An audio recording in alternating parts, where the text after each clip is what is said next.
सहारा enterprises तुमच्या स्वप्नातली गाडी आता कमी किमतीत.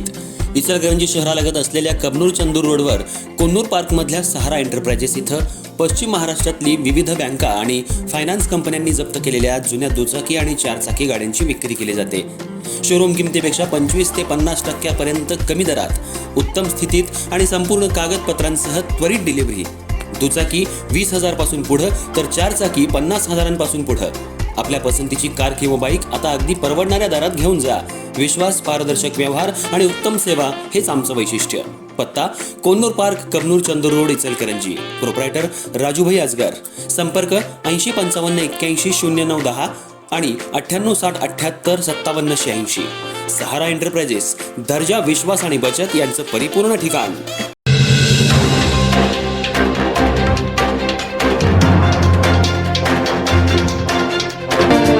इचलकरंजी शहरातल्या इंदिरा गांधी रुग्णालयात उपचारासाठी आलेल्या एका बांधकाम कामगार युवकाचा दुर्दैवी मृत्यू झाल्याची घटना समोर आली आहे. छातीत दुखत असल्यानं अमोल घेवदे यांना पहाटेच्या सुमाराला रुग्णालयात आणण्यात आलं. मात्र रुग्णालयात ECG सह उपचाराच्या सुविधा उपलब्ध असतानाही डॉक्टरांनी उपचार न करता दुसऱ्या रुग्णालयात जाण्याचा सल्ला दिल्याचा आरोप नातेवाईकांनी केलाय.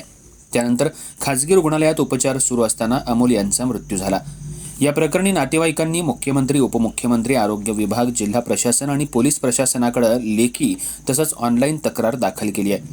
तक्रारीची गांभीर्यानं दखल घेत जिल्हा रुग्णालयाच्या अधीक्षक सरिता थोरात यांनी चौकशी समिती नियुक्त केल्याची माहिती दिली आहे.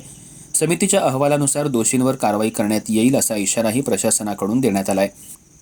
कबनूर इथल्या गांधी विकास नगर गल्ली क्रमांक 2 मध्ये राहणारे अमोल घेवदे हे बांधकाम कामगार म्हणून काम करत होते. बुधवारी 12 तारखेला पहाटे अचानक त्यांच्या छातीत दुखू लागल्यानं नातेवाईकांनी त्यांना तातडीनं इंदिरा गांधी रुग्णालयात उपचारासाठी दाखल केलं. मात्र रुग्णालयात ड्युटीवर असलेल्या डॉक्टरांनी इथं उपचाराची सुविधा नसल्याचं सांगत दुसऱ्या रुग्णालयात जाण्याचा सल्ला दिल्याचा आरोप नातेवाईकांनी केलाय. त्यानंतर अमोल यांचे नातेवाईक आकाश यादव यांनी त्यांना तातडीनं खासगी रुग्णालयात दाखल केलं. मात्र उपचार सुरू असतानाच अमोल यांचा दुर्दैवी मृत्यू झाला. इंदिरा गांधी रुग्णालयात ECG मशीनसह आवश्यक सुविधा उपलब्ध असताना अमोल यांचा ECG का करण्यात आला नाही, त्यांना तातडीनं उपचार का मिळाले नाहीत, असा संतप्त सवाल नातेवाईकांनी उपस्थित केलाय. दरम्यान या घटनेची जिल्हा रुग्णालयाच्या अधीक्षक सरिता थोरात यांनी गंभीर दखल घेतली असून संपूर्ण प्रकरणाची चौकशी करण्यासाठी समिती नियुक्त करण्यात आली आहे. समितीचा अहवाल आल्यानंतर संबंधितांवर नियमानुसार कारवाई केली जाईल अशी माहिती प्रशासनानं दिली आहे. इंदिरा गांधी रुग्णालयाचे प्रमुख डॉक्टर पोळ यांनीही या घटनेची दखल घेतली असून घटनेच्या दिवशी पहाटे 5 वाजण्याच्या सुमाराला रुग्णालयातील CCTV फुटेज तपासण्यात आल्याची माहिती आहे. त्यामुळे आता चौकशी समितीच्या अहवालाकडे सर्वांचं लक्ष लागलंय.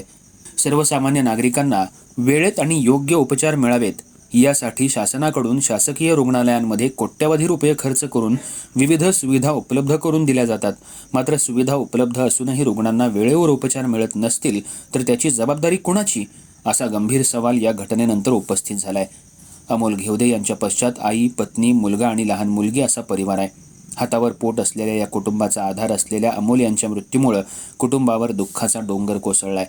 या संपूर्ण प्रकरणात नेमकी वैद्यकीय चूक झाली का, उपचारात हलगर्जीपणा झाला का, ECG आणि आवश्यक उपचार वेळेत का करण्यात आले नाहीत, याची चौकशी आता समितीकडून केली जाणार आहे. नातेवाईकांनी दोषी डॉक्टरांवर कठोर कारवाई करण्याची मागणी केली असून वैद्यकीय निष्काळजीपणा सिद्ध झाल्यास संबंधितांवर कठोर कायदेशीर कारवाई करावी अशी मागणी जोर धरू लागली आहे.